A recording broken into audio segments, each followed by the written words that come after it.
Bom dia, pessoal da rede de desenvolvimento, pessoal cadastrado que está acompanhando aqui nosso curso. Sejam bem-vindos. A aula de hoje nós vamos falar sobre iluminação e teoria da cor. Na verdade, a iluminação e a cor são fundamentais, né, para a questão da fotografia. Então é muito importante dominar esse tema, ter fundamento em relação à questão técnica da iluminação para que a gente possa compreender esse fenômeno chamado fotografia.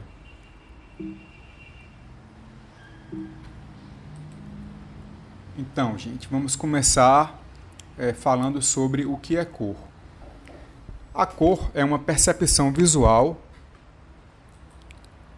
A cor é uma percepção visual provocada pela ação de um feixe de fótons sobre células especializadas de retina, que transmitem através da informação pré-processada ao nervo óptico impressões para o sistema nervoso. A cor de um objeto é determinada pela frequência de onda que ele reflete, ou seja, basicamente a luz do sol é a responsável pelo colorido, pela diversidade, pela riqueza que é a questão da cor na natureza. Então, vocês vão entender como é esse mecanismo a partir da retina, como é essa captação de luz e então, bom, a cor, como nós já vimos aqui o que é cor, vamos assistir um vídeo que é importante nessa introdução, vocês perceberem, compreenderem, entenderem a história dessa questão da descoberta da luz, né?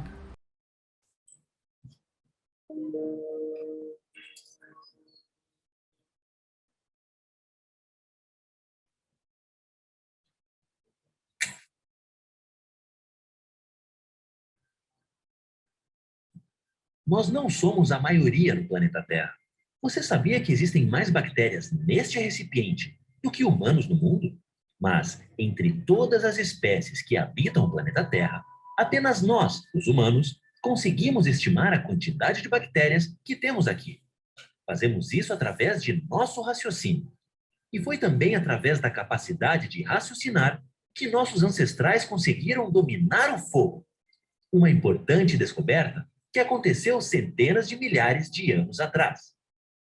Naquele tempo, a escuridão era um desafio para os habitantes do planeta. Pensava-se então que o fogo era um fenômeno da natureza que não podia ser controlado, assim como a chuva e a neve. Mas foi possível guardá-lo, pelo menos por algum tempo. De um pequeno incêndio causado por um relâmpago em uma árvore, nossos ancestrais capturaram o fogo.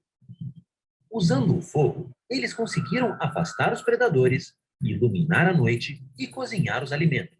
Quando o fogo apagava, era preciso esperar por uma nova tempestade. E sabe-se lá quando isso aconteceria. O fogo era considerado precioso. Tinha que ser alimentado e vigiado. Segundo os arqueólogos, o Homo erectus, um hominídeo que antecedeu o Homo sapiens, usava o fogo cerca de 400 mil anos atrás. Desde a descoberta do fogo, o domínio sobre ele passou por avanços e retrocessos. Acredita-se que o fogo tenha sido conquistado e perdido ao longo de gerações, em lugares e circunstâncias distintas. O Homo erectus habitava o planeta há mais de 1 milhão de anos, quando conseguiu a façanha de dominar e produzir o fogo. Para isso, nossos ancestrais esfregavam duas rochas. A fricção provoca faísca e esta incendeia um material de fácil combustão. A inteligência inquieta de nossos ancestrais continuou produzindo utensílios para ajudar no manejo do fogo.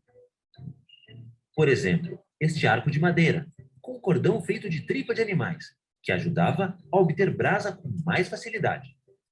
Cada nova ideia dava aos hominídeos novas possibilidades de domínio sobre o meio ambiente. O fogo contribuiu para a sobrevivência humana em situações adversas, criou ferramentas e armas e até permitiu ao homem comunicar-se à distância com sinais de fumaça. O fogo foi adorado e inspirou mitos e lendas em diversas sociedades. Os gregos antigos, por exemplo, contavam que o titã Prometeu roubou o fogo dos deuses e o ofereceu aos homens como um presente. Por conta disso, foi punido por Zeus. Milhares de anos se passaram para que chegássemos aqui. O domínio sobre o fogo transformou a relação de homens e mulheres com o meio ambiente.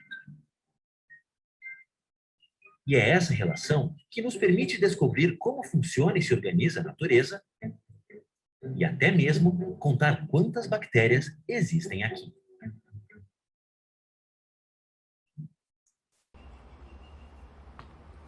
Então, gente, nós tivemos acesso à história do fogo, né, que nada, a luz, na verdade, da fogueira nada mais é do que a luz do sol, o mesmo princípio, né, o fogo foi o primeiro reprodutor de luz, né, poderia assim falar, e é milenar também essa questão da história do fogo.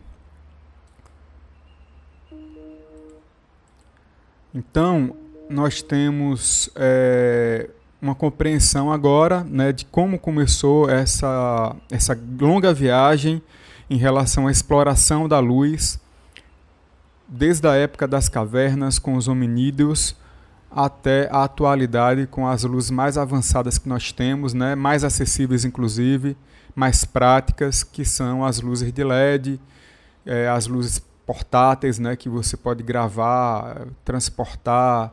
É bem interessante hoje o leque de possibilidades que a gente tem em relação à iluminação. Gente, o que é iluminar? Iluminar é controlar a luz, né? Para controlar a luz é necessário, eleger o tipo de equipamento, ou seja, que fonte de luz utilizar, né?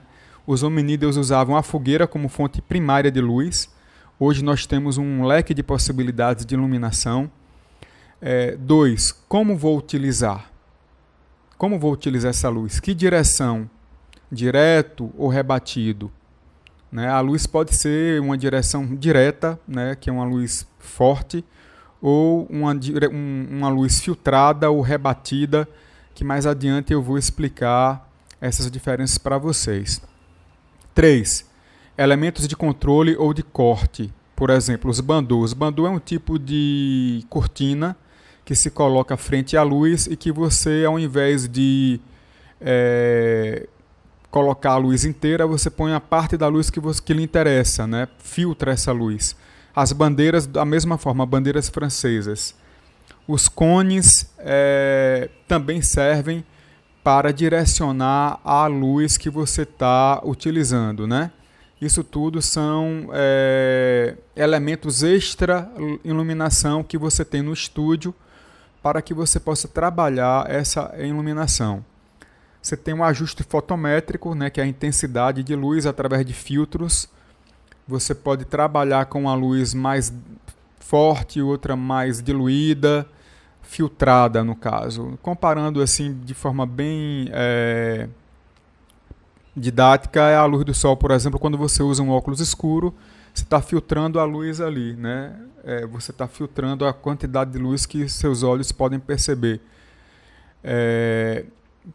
Tem a mudança de direção de luz, que é um elemento importante, né? Através de espelhos e rebatedores, que são elementos que espelho você conhece bem, e rebatedor tem um princípio de que você rebate a luz e que a luz não incide diretamente sobre o objeto que você está filmando ou que você está fotografando. Ela é rebatida, né, que pode preencher um lado que está mais com sombra do que outro. Você pode dar mais ênfase a um ponto do produto que você quer com um rebatedor.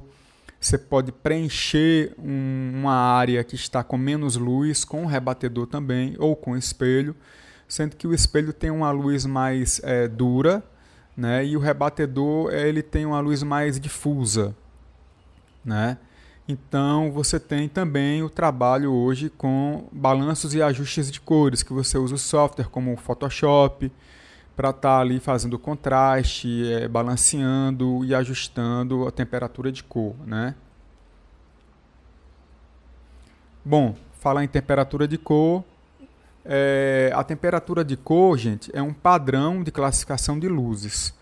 Então, por exemplo, a longitude da onda é inversamente proporcional à temperatura. Ou seja, quanto maior a longitude, menor a temperatura e vice-versa. Cada cor tem uma temperatura específica. Por exemplo, nós temos um leque de possibilidades de cores, né? O vermelho, o amarelo, o azul, o violeta. Então, você vai entender que cada cor você tem essa onda diferente, né? Essa longitude de onda. Então, você vai entender por que essa diversidade de cor através dessas diferenças, né?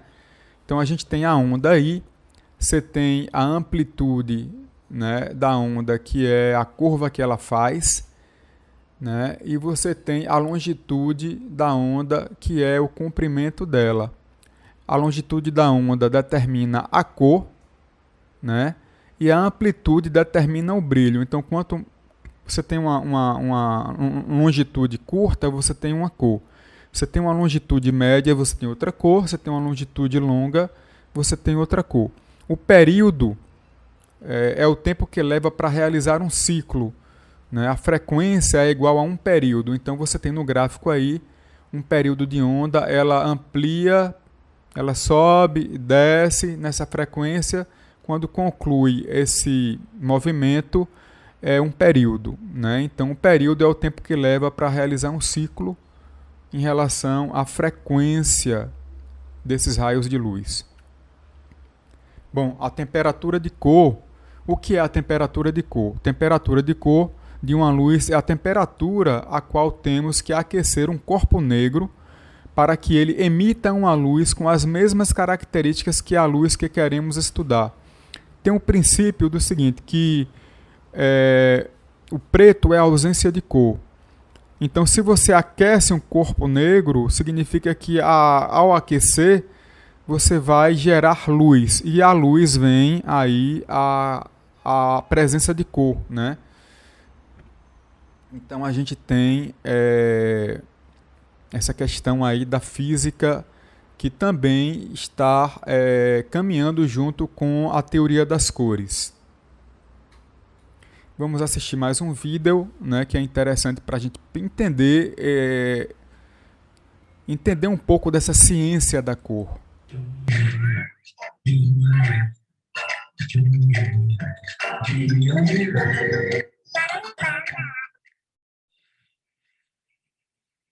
Mãe, meu desenho tá ficando lindo! Eu fiz você, um jardim, uma mangueira, um jatão de água e um arco-íris, Kika.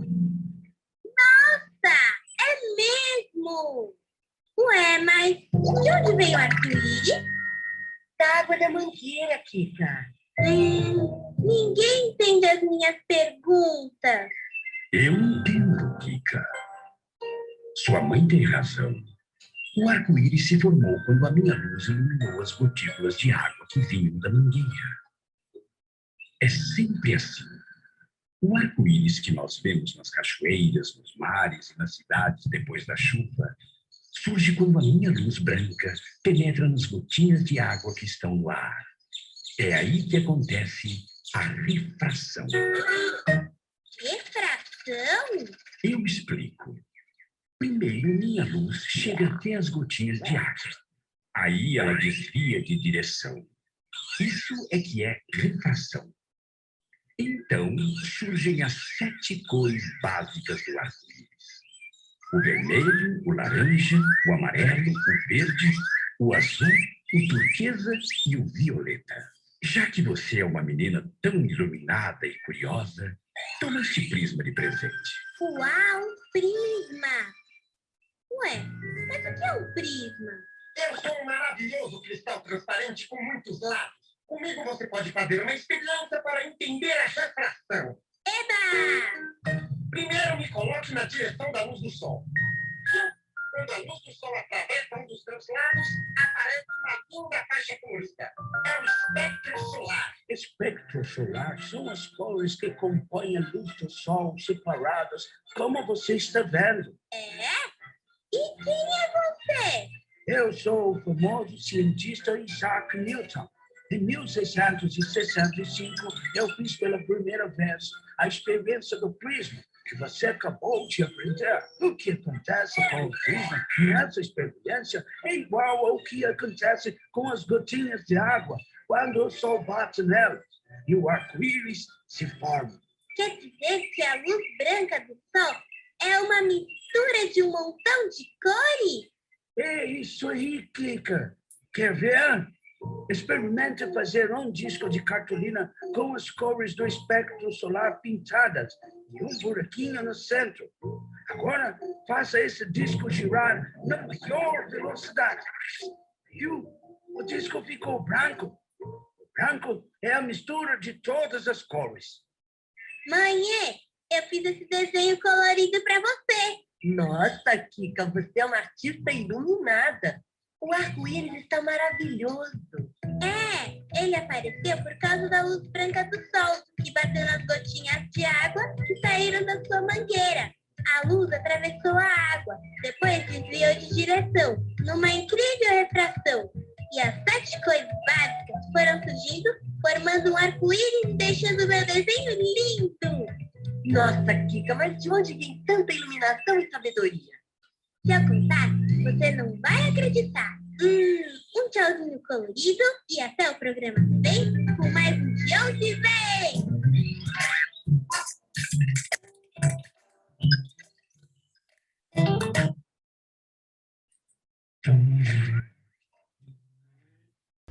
Então nós vimos aí a Kika, que descobre, através da curiosidade dela, que as cores do arco-íris são as cores básicas, né, que nós temos, as cores fundamentais, e através dessas cores, da mistura dessas cores, temos outras cores, né, que a gente vai ver a questão da cor primária, secundária e terciária, cor complementar. Então vocês viram que existe uma forma de refração, de refracionar essas cores, de dividi-las à luz branca e transformar em 7 cores, né, através do prisma, que é um mecanismo, por exemplo, que na natureza se apresenta através da chuva e do sol, quando as gotículas refletem a água da chuva. Então o olho humano consegue perceber que na luz do sol você tem ali, na luz branca do sol, né, você tem todas as cores do espectro, né? É bem interessante essa questão. E que cada cor tem sua temperatura específica, né, que chama temperatura de cor, que nós já vimos aqui. Então, nós medimos a temperatura de cor em graus Kelvin, né, que é o padrão da medição dessa temperatura. O 0 Kelvin corresponde ao zero absoluto, né, que é o 0 Kelvin é igual a menos 273 graus. Né, ou seja, o corpo negro começa a emitir luz a partir de uma temperatura próxima dos 700 graus Celsius, 973,3 kelvins, com uma tonalidade avermelhada, né? Não sei se vocês já viram quando você está fundindo ferro ali, quando tem uma temperatura muito elevada, ele começa a avermelhar, começa a ganhar cor. E a depender da temperatura, ele vai para o azul, ele vai para o amarelo. Por exemplo, observe a fogueira, quando a fogueira está queimando, você vê tonalidades diferentes do fogo. Você vê um fogo mais azul, depois um fogo amarelado, você vê um fogo mais branco, né? Você consegue ver um fogo laranja. O azul significa que é o fogo mais quente que tem, porque ele está mais próximo ali da queima, né? Isso é bem interessante de perceber, de fazer essas analogias com a natureza, com o dia a dia. Então, gente, vocês percebem aqui, por exemplo, o azul, quanto maior a temperatura, 11.000 kelvins, você chega no azul, que é uma temperatura que exige muita energia, né? Já o vermelho, você tem somente 1.200 kelvins, Então você tem aí o espectro das cores e vai perceber que cada cor você tem um grau de temperatura distinta.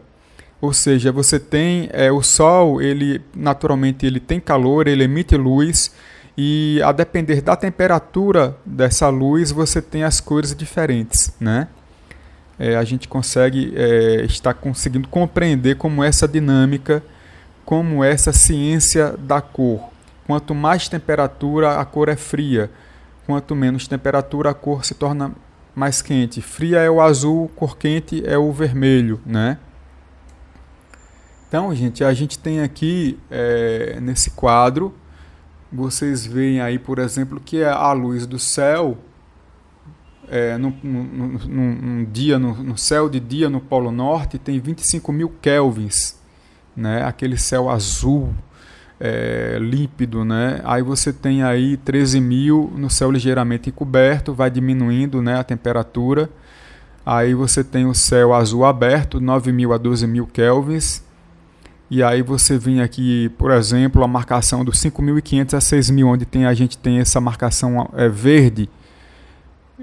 A luz do Sol durante a maior parte do dia está entre 5.500 a 6.000 kelvins. Aí lá embaixo você tem a marcação amarela, onde tem 3.200 kelvins, você consegue encontrar a lâmpada de estúdio fotoflode tipo B, que é halógena, né, utilizada em vídeo, que são os 3.200 kelvins. Por exemplo, a luz do candeeiro, a luz de vela tem 1.700 kelvins, a luz do fogo, como a gente já viu aqui, tem 1.200, né? E aí você tem essa possibilidade aí. Quem quiser aprofundar mais um pouquinho cada lâmpada, cada fonte de luz, dá uma pausa no vídeo que você consegue verificar. Então, a gente partindo para a prática, para o dia a dia, você tem aí o regulado em 3.200 kelvins, a imagem está meio azulada, aqui do lado esquerdo, abaixo. Do lado direito, você tem regulado em 10.000 kelvins, né, que é uma imagem mais amarelada. E regulado em 5.600 kelvins, a fotografia está, digamos, equilibrada. Não tá, nem está com azul, nem está com amarelo, mas os elementos se encontram ali de acordo com o que é. O azul do mar, o azul do céu, o verde da grama, o amarelado também da parte da grama que está mais seca, né? Bom, partimos agora para a síntese cromática. Na fotografia, trabalhamos com sistemas.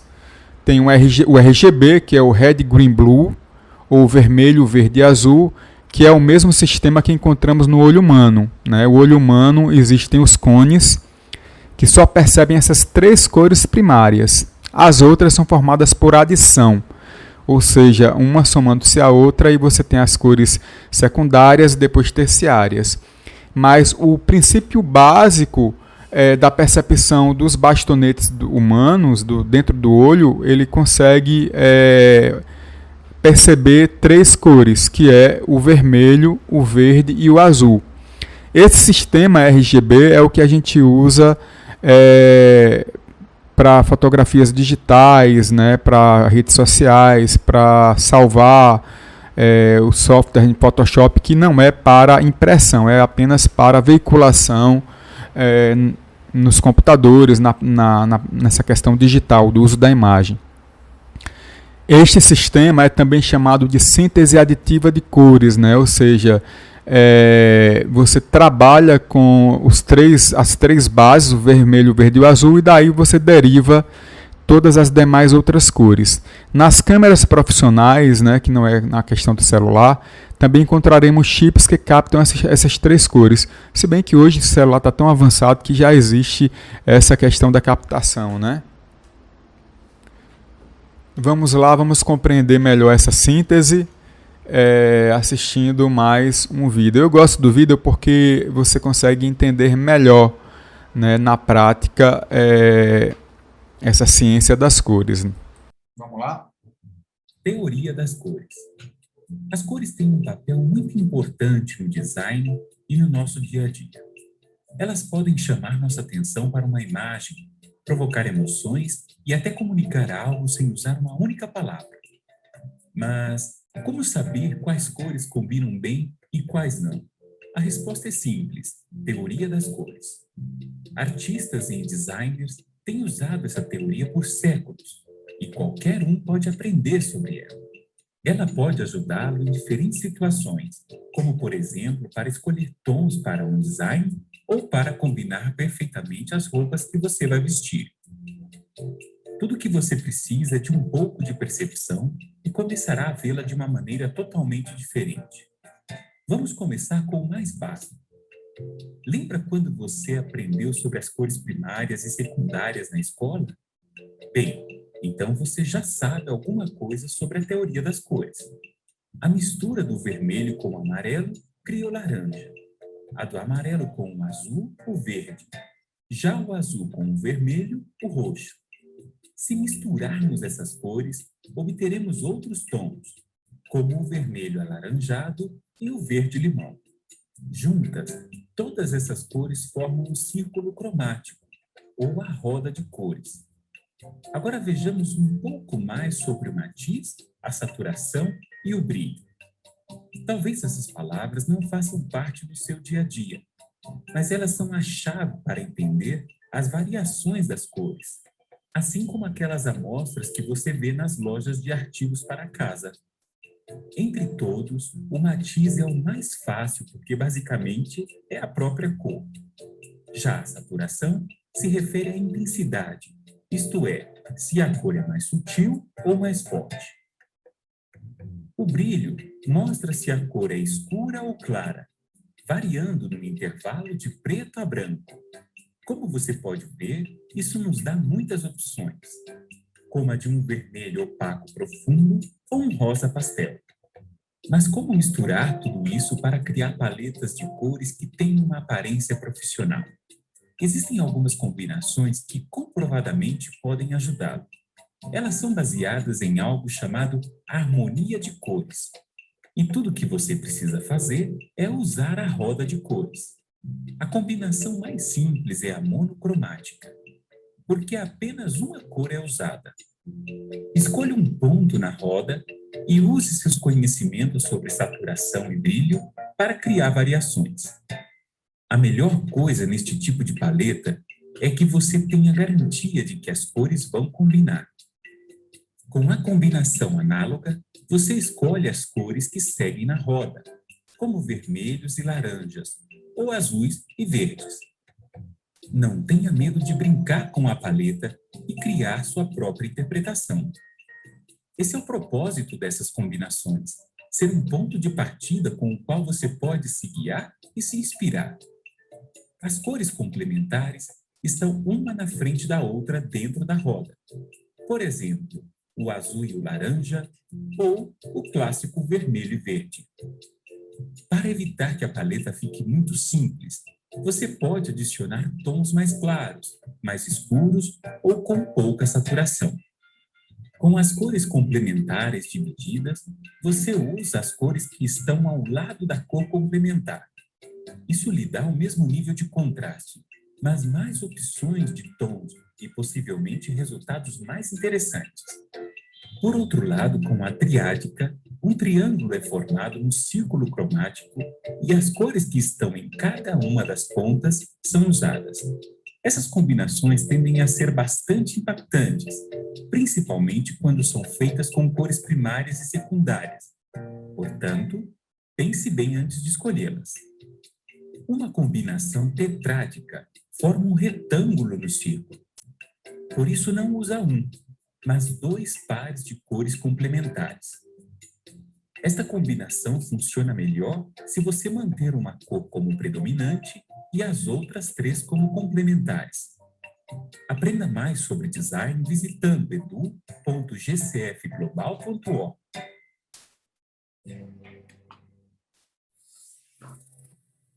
GCF Global, criando oportunidades para uma vida melhor. Teoria. Então, gente, vocês viram como é rico essa questão da paleta de cores. Quantas possibilidades nós temos para trabalhar a cor, né? Então, eu sempre gosto de trazer o assunto para o dia a dia, para a prática. Na hora de fotografar o seu produto, é importante escolher as cores para valorizar esse produto, né, para preencher o espaço no entorno desse produto, ou até mesmo para valorizar o produto, né? Então, você pode trabalhar saturação, pode trabalhar contraste, pode trabalhar mais luz ou menos luz, pode trabalhar sombra, né? É bem interessante. Então vamos lá, a gente vai ter inclusive uma aula específica sobre essa questão da composição, da fotografia em relação à cor, né? Então é em uma outra aula que nós vamos nos aprofundar na questão da composição. Então aqui a gente tem aqui o modelo do olho, né? Que é a célula fotorreceptora, que são os cones, né? Você tem a luz que entra pela retina, e os cones, os bastonetes, eles captam o vermelho, o verde e o azul, né? O bastonetes é esse amarelinho aí do lado direito, na parte inferior. É bem interessante, né? A natureza realmente é muito fantástica. Nós somos, nossos corpos são providos realmente de uma tecnologia muito interessante. Ou seja, a luz ela entra pela retina e a retina transforma ela de acordo com a frequência de luz que nós já vimos em cores variadas, né? Os bastonetes são os receptores dessa cor que leva ao cérebro a interpretação delas. Então nós voltamos ao sistema RGB, onde nós temos aí o vermelho, o verde e o azul, que os nossos bastonetes do olho conseguem enxergar e o cérebro consegue interpretar. Depois nós temos a mistura das cores aí, nessas interseções, onde tem o cianeto, né, que é esse rosa, tem o amarelo e tem o azul, perdão, cianeto, e tem o rosa, né? A síntese aditiva das cores, ou sistema RGB, é esse sistema aqui dessa mistura, onde você, através das 3 cores primárias, você tem as demais cores. E a mistura de todas aí no centro, a mistura de todas as cores é o branco. O branco contém todas as cores, né? É uma situação interessante, é que a gente que é do sertão, por exemplo, quando você usa uma roupa branca, você acaba sentindo menos calor. Por quê? Porque como a luz do sol tem todas as cores, né, ela tem todas as cores do arco-íris, as cores básicas, e como eu estou de branco e a luz do sol é branca, o que é que vai acontecer? Como a luz do sol já tem todas as cores e minha roupa que é branca também tem todas as cores, ela não soma a energia solar, ela reflete. Então ela bate e volta. Já ao contrário da cor preta, por exemplo, da roupa preta, se você usar uma roupa preta, o preto se caracteriza como a ausência de cor. Então, como a luz do sol tem todas as cores e o preto é a ausência de cor, o que é que vai acontecer? O preto vai absorver todas as cores dos raios de sol e a roupa vai esquentar. Então, a sensação de calor é exatamente por isso. Porque muita gente, por exemplo, coloca telhados brancos, né, para refletir a luz do sol. Né? Por exemplo, a temperatura da Terra ela é controlada muito por uma situação chamada de albedo terrestre. O que é o albedo? Que fenômeno é esse do albedo? O albedo é quando a luz do sol bate nos polos norte e sul. Como existe ali o gelo branco, o que é que acontece? A luz é refletida. O que é que a gente está vendo hoje? Que esse gelo está derretendo cada vez mais e que a luz do sol não está refletindo e voltando, ele está ficando na Terra. E aí nós temos o chamado efeito estufa, para você ver como essa questão da cor influencia também na questão ecológica, na questão da qualidade de vida do humano aqui na Terra. É tudo muito rico, é tudo muito interessante e é bem curioso mesmo a gente se aprofundar nessas questões, né? Bom, gente, então voltemos às cores. As cores, elas são inicialmente primárias, né? As cores primárias são cores que não são obtidas através de outras. Existem naturalmente. São as cores vermelho, amarelo e azul. Já ouviu falar de RGB ou CMYK? Enfim, a gente vai na verdade, eu já falei sobre isso, né, que o CMYK é uma impressão que você usa para gráfica e o RGB para computação, rede social, para publicação digital. Enfim, a gente tem essa diferença entre uma e outra. As cores primárias aqui são a síntese das cores aditivas, como a gente já viu, né? Cores secundárias. Então, as cores secundárias são obtidas através da mistura das cores primárias. Então, você tem aí o azul mais o amarelo, que é o verde. Você tem aqui o amarelo mais o vermelho, que é o laranja. E você tem o vermelho com o azul, que é o roxo. São cores resultantes das misturas das cores primárias. Bom, o que são cores terciárias? São exatamente agora a mistura das cores secundárias. Você tem aqui o amarelo cromo, você tem o verde primavera, o azul esverdeado, o azul arroxeado, o carmim e o amarelo avermelhado, que vem das cores secundárias. Então, a gente mistura a cor primária que acha secundária, mistura a cor secundária que acha a cor terciária.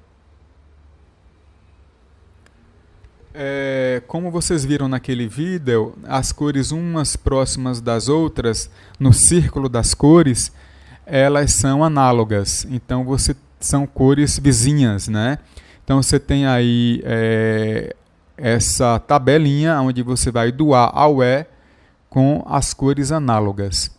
Que a roda de cores, né, na imagem, pode ser usada para gerar paleta de cores, a qual pode ser salva e, enfim, ser utilizada ou impressa para que você se guie na escolha das suas cores, ou seja, na montagem de um figurino, na montagem de um cenário, na composição para uma foto, na seleção de um local para a gravação ou para a fotografia de uma pessoa, ou de um modelo, de um objeto.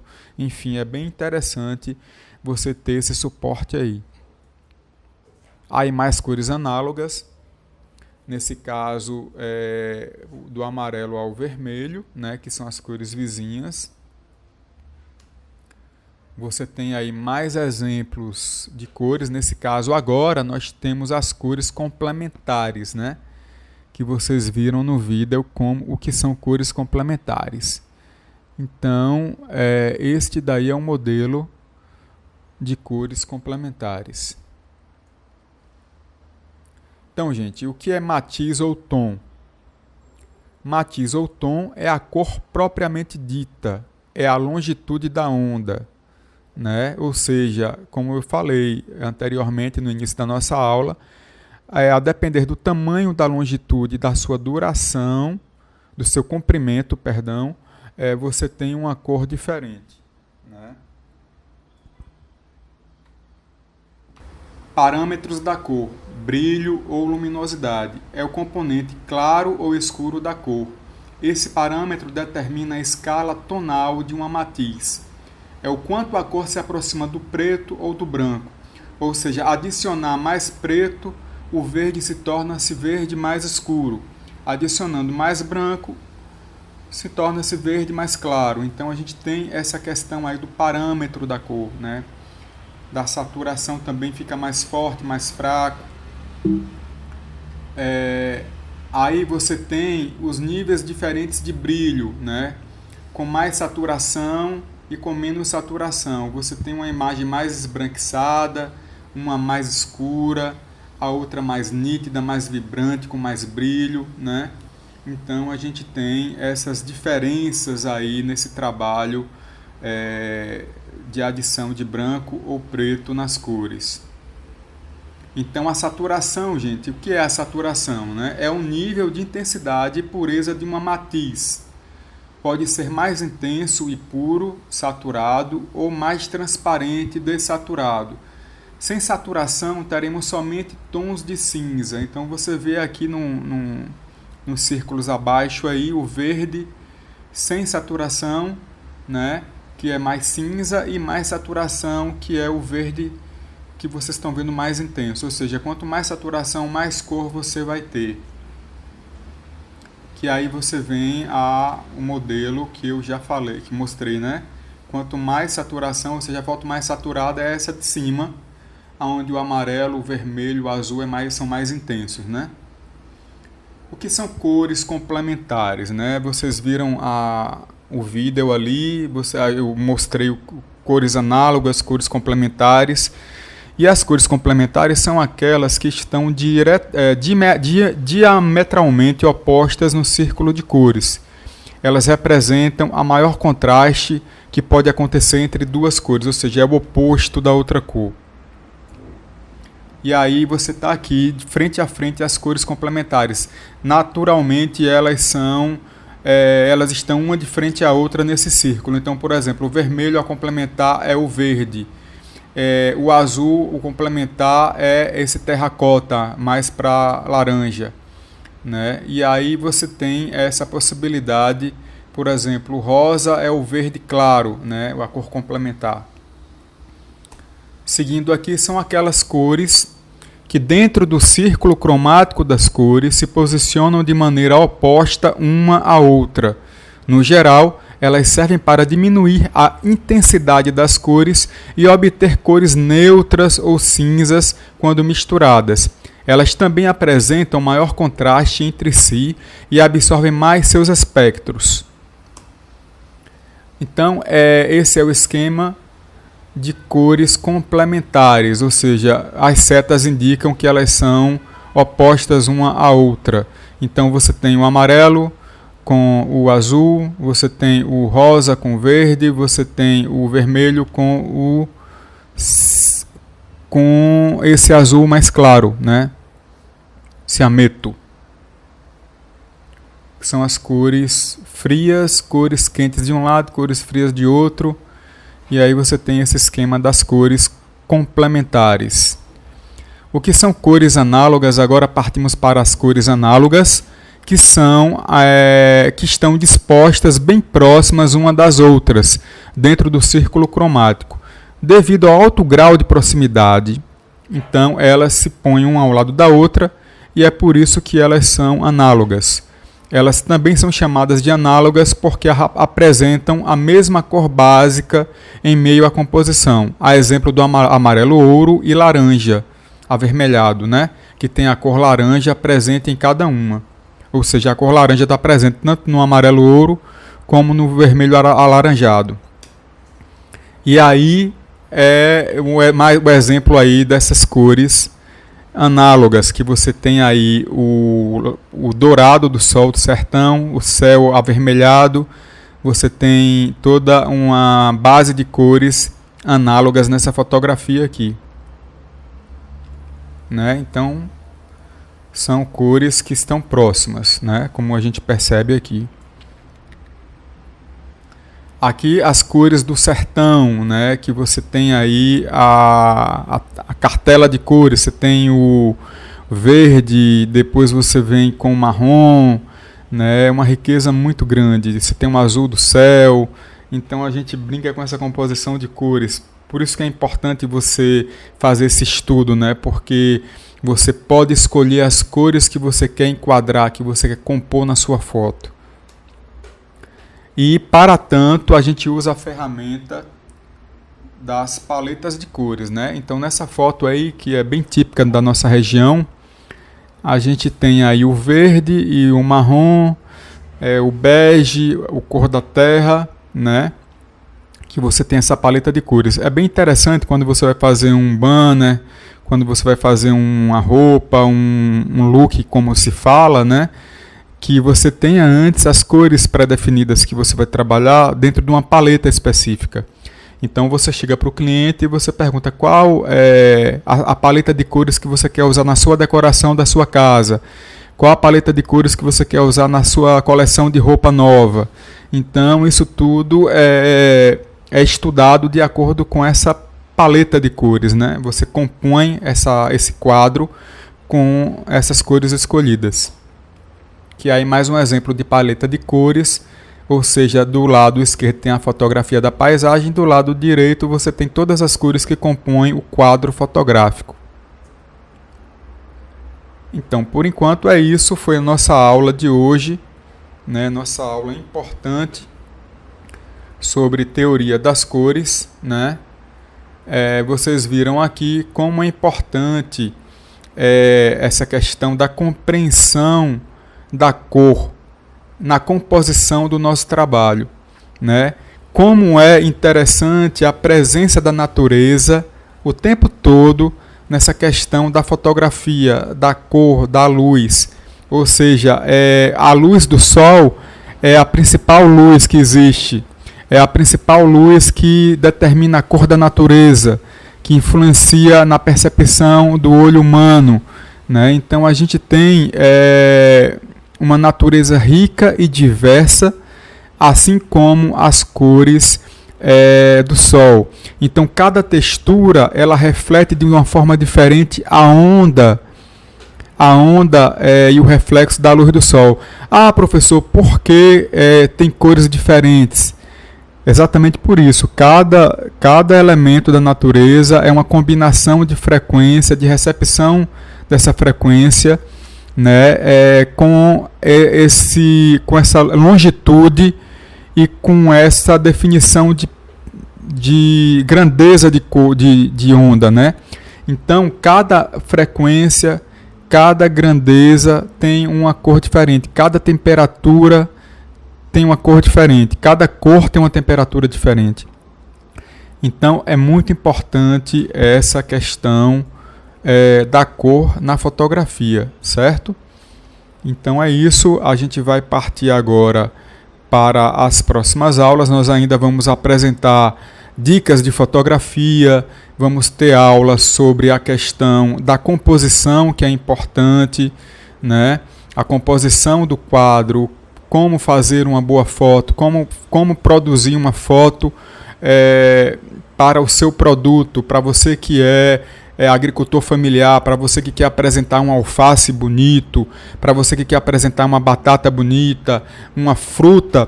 A gente pode brincar com essa composição de cores, pode trabalhar e ressaltar a cor de fundo, por exemplo, um branco. O fundo branco, ela possibilita que o destaque da fotografia seja seu produto. O produto colorido verde com fundo branco, isso é muito interessante. E mais adiante a gente vai perceber que tem dois tipos de trabalho na área de fotografia para divulgação, que é a fotografia ambientada e a fotografia com fundo branco, né? Então a gente vai trabalhar essas duas possibilidades. Por que, professor, falar de cor, falar de história da fotografia para poder simplesmente tirar uma foto no celular? Então a diferença está aí, a diferença está em tirar uma foto do celular, mas tirar uma foto com qualidade, com entendimento, com conhecimento histórico do processo. Para esse celular chegar na sua mão hoje, foi preciso milhares de anos de conhecimento, de acúmulo de processo de testes, de experiência, até chegar ao equipamento que você tem hoje em casa, que é esse celular, né, que é essa máquina digital, né, que é muito poderosa, que é uma ferramenta muito na mão, no sentido de impulsionar suas vendas, de dizer aonde você está, o que você está comercializando, de se posicionar no mercado, de estar ofertando o seu produto para o cliente. Então é muito importante vocês terem um entendimento da cor, de como você obter determinadas cores, sombras, texturas. Então o nosso papel é esse, de lhe ensinar a pescar, né? E não simplesmente dar a vara, mas a vara de pescar você tem que aprender, você tem que fotografar bem, saber escolher, olhar, saber definir uma luz para o seu trabalho, né? Então é bem interessante e eu vou tentar mostrar para vocês aqui pelo Google. Só um instante.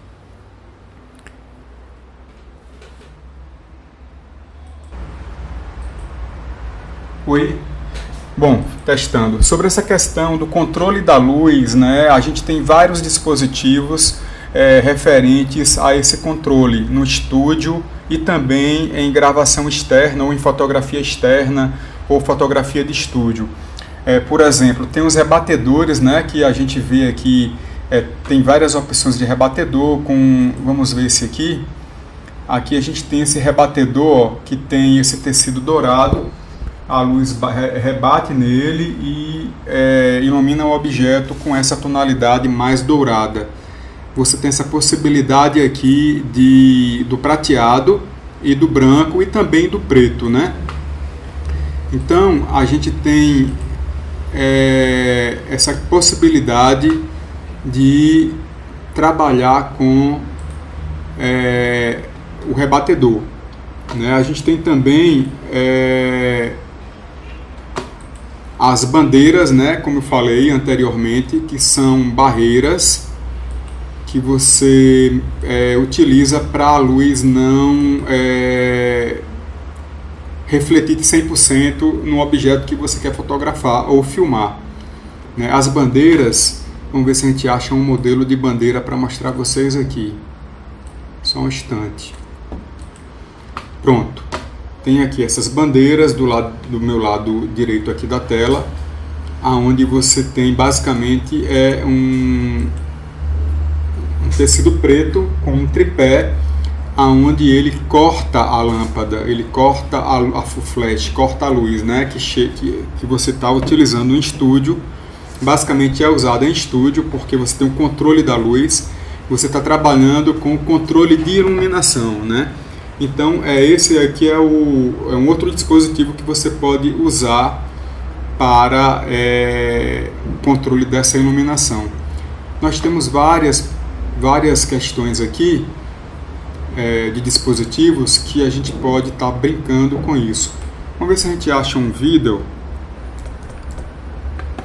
aqui do uso dessas ferramentas aqui. Só um instante. Vamos lá, procurar aqui no YouTube.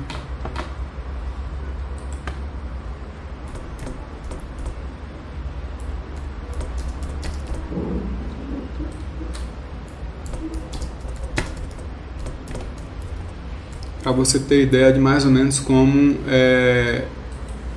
usa-se um rebatedor. Como usar um rebatedor? Vamos lá. Eu posso falar? Você falou aqui. Eu tenho. Olá, pessoinhas, voltando com mais uma prática. Vocês estavam pedindo e eu só em casa falando. Hoje nós vamos mostrar na prática mais algumas dicas práticas, obviamente, que a gente usa durante o ensaio. Hoje vamos falar sobre rebatedores, que inclusive estão sendo iluminados por uma luz maravilhosa que está vindo do rebatedor. E agora, para vocês verem a diferença. Mas antes disso, deixa eu explicar para vocês o que é o rebatedor, de onde ele vem, o que ele come. O rebatedor, ele tem 5 lados. Ele tem um lado preto, ele tem um lado branco, ele tem um lado translúcido, um prata e um dourado. Isso, 5 lados. E eu vou falar mais ou menos para que cada um serve. Primeiro, o preto, ele é um bloqueador, ele não um rebatedor. O rebatedor, ele reflete luz. O bloqueador preto, ele vai funcionar mais para quando você quer concentrar a luz, que você não quer que tenha tanta luz, ou você quer criar alguma sombra aqui. Então, se está muito iluminado e você quer criar um pouco de profundidade aqui do lado, você pega e coloca o rebatedor preto aqui. O rebatedor prata e dourado vão funcionar para rebater a luz, tanto prata ou dourado. O dourado, ele é muito complicado de lidar, tem que ser mais para golden hour mesmo, final da tarde, foto na praia, foto com sol. Ele vai dar um dourado para a pele.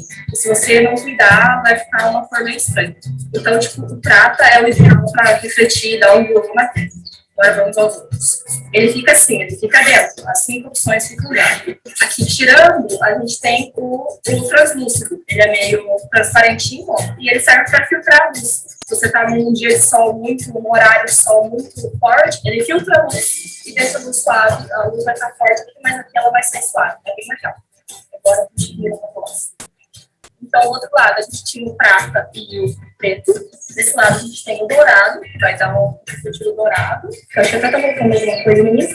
E o branco, que é só para refletir, vai sem dar um brilho. Ele vai trazer um pouco de luz, mas não vai dar brilho. É só para dar uma refletidinha. É muito utilizado em retrato, mas nós vamos mostrar isso na prática para vocês. Então, Hoje nós estamos só com uma câmera, mas eu quero mostrar para vocês como que ficaria o setup para vocês usarem o rebatedor e a diferença que cada um faz no modelo. Eu vou ficar mais ou menos aqui, de frente para minha modelo, a minha luz, lazinha maravilhosa vai ficar 45 graus, você vai mudando, vendo que luz que reflete melhor e a modelo está aqui na frente.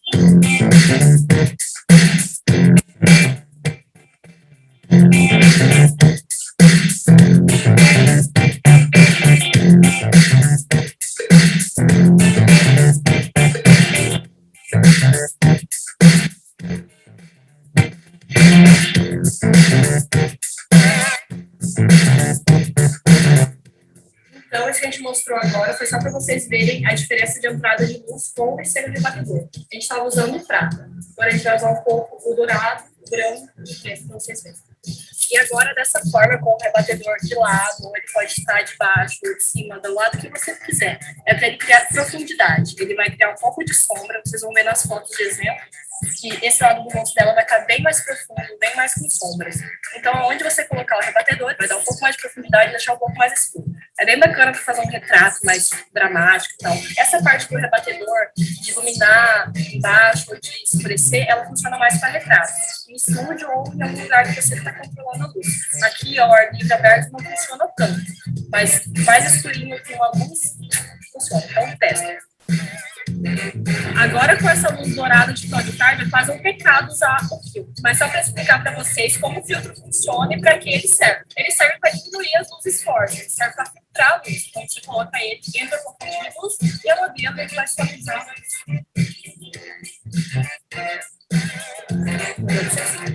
Ele basicamente serve para filtrar a luz. Então, se a luz está forte ou se tem vaca malhada ou alguma coisa, alguma luz errada, coloca o filtro e ele funciona. Então, agora, com esse restinho de sol que a gente tem, eu vou mostrar como funciona o dourado. Como eu falei antes, ele tem a mesma função quase do prateado, ele só vai dar uma luz mais quente. Então, quando você sentir que você precisa de uma luz mais quente, vai de rebatedor dourado.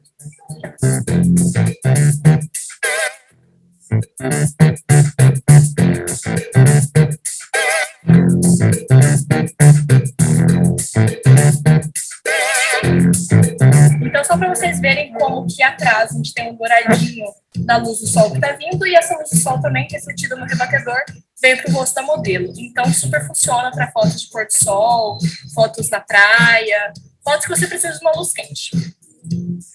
E agora, com o branco, volta um pouco de luz, mas ela é opaca, ela é só uma luz branca que vem assim meio tranquilo. O dourado e o prata, eles vêm com mais força, eles dão um brilho e tal, principalmente na maquiagem, assim, iluminador e tal. O branco só volta uma luzinha. Agora, como a gente está tudo iluminado aqui, não vai dar tanta diferença. Mas lembra que antes o preto, ele trouxe profundidade, agora o branco, ele vai chapar essa parte. Então, é muito usado em retratos ou fotos de campanha de modelo. De um lado tem um paredão branco, de um lado tem um paredão preto. Porque daí de um lado vai dar luz e do outro lado vai dar profundidade. Isso emagrece, isso esconde coisas que não devem aparecer. É muito bom, muito prático. Então, a questão do rebatedor é ir testando. Cata um dia de sol, cata uma pessoa para usar o rebatedor e sai testando. Sai mexendo ele e sai vendo como o aluno se comporta com o seu rebatedor, seu modelo, sua câmera e sua foto. Então, gente, aqui foi só para ilustrar como é na prática, né? Porque a aula teórica virtual é difícil. Então, é importante você também ver como é que funciona a questão do filtro que eu falei, do rebatedor, do preenchimento de luz, do trabalho com sombra. Existe um universo de possibilidades que a gente pode ter para trabalhar essa questão da iluminação. Então, no próprio celular de vocês tem um flash que vocês podem usar ou não, né? Tem que ter cuidado com a sombra em relação ao uso desse flash, enfim. Então, estamos encerrando essa segunda aula, né? Queria aqui agradecer à CEPROM, Secretaria de Promoção de Igualdade Racial, que é a patrocinadora, né? Que é a investidora desse projeto tão importante para a agricultura familiar, para os povos de comunidades tradicionais, né? E aí eu queria mandar um abraço para os nossos índios de Rodelas, os nossos índios do Brejo do Burgo, os nossos caboclos aí de Macururé, nosso povo do sertão. E até a próxima aula. Um abraço.